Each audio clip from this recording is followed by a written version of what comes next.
Biden's second try at student loan cancellation moves forward with Washington, AP. President Joe Biden's second attempt at student loan cancellation is moving forward with a round of hearings beginning Tuesday to negotiate the details of a new plan. Time equals 400 ms. greater than in a process known as negotiated rulemaking. 14 people chosen by the Biden administration will meet for the first of 3 hearings on student loan relief. Their goal is to guide the Education Department toward a proposal after the Supreme Court rejected Biden's first plan in June. The negotiators all come from outside the federal government and represent a range of viewpoints on student loans. The panel includes students and officials from a range of colleges, along with loan servicers, state officials and advocates including the NAACP. Biden directed the Education Department to find another path to loan relief after the conservative court ruled that he couldn't cancel loans using a 2003 law called the HEROES Act. The latest attempt will rest on a sweeping law known as the Higher Education Act, which gives the Education Secretary authority to waive student loans, although how far that power extends is the subject of legal debate. The department is going through the negotiated rulemaking process to change or add federal rules clarifying how the secretary can cancel debt. It's unclear who will be eligible for forgiveness under the new plan and how much relief they would get. Those details will be decided after the administration takes input from the negotiators, who meet in a series of sessions scheduled to continue into December. President Joe Biden speaks on student loan debt forgiveness in the Roosevelt Room of the White House, October 4, 2023, in Washington.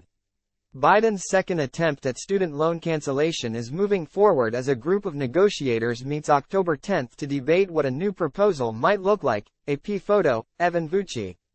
Time equals 400 ms. greater than at the end of the process. Negotiators will vote on a proposed rule drafted with input from their discussions. If they reach consensus on a proposal, the department will move forward with it. If they don't, the agency will propose its own plan, which can be finalized after a public comment period. Time equals 400 ms. greater than the Education Department routinely uses negotiated rulemaking to enact federal regulation, and it's required for any regulation related to student financial aid. It can be a long and painstaking process, and it often finishes without consensus among negotiators. Biden has called for a new plan to help as many borrowers as possible, but it's unclear whether it will be as expansive as his first proposal.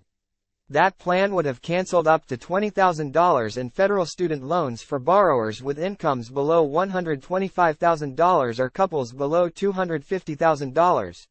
Republicans rallied against the cancellation, saying it would add an unfair benefit for college graduates at the expense of taxpayers who didn't attend college.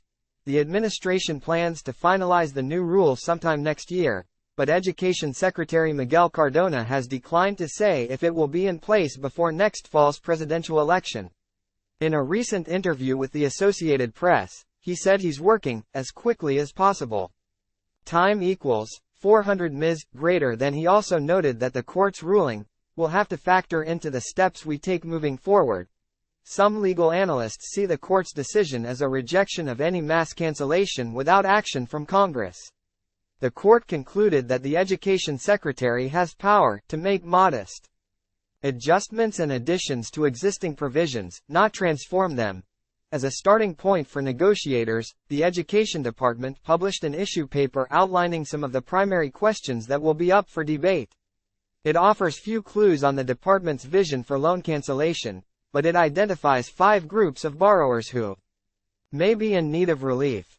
Negotiators are being asked how the agency should help borrowers whose interest grows so much that their balances exceed what they initially owed, those who are eligible for loan cancellation under existing income-driven repayment plans but have not applied for those programs, those who borrowed loans to attend college programs that didn't lead to jobs with enough earnings to repay their loans, borrowers with older loans taken out before Congress created benefits meant to ease the burden of student debt, those who face hardships that the current student loan system does not adequately address.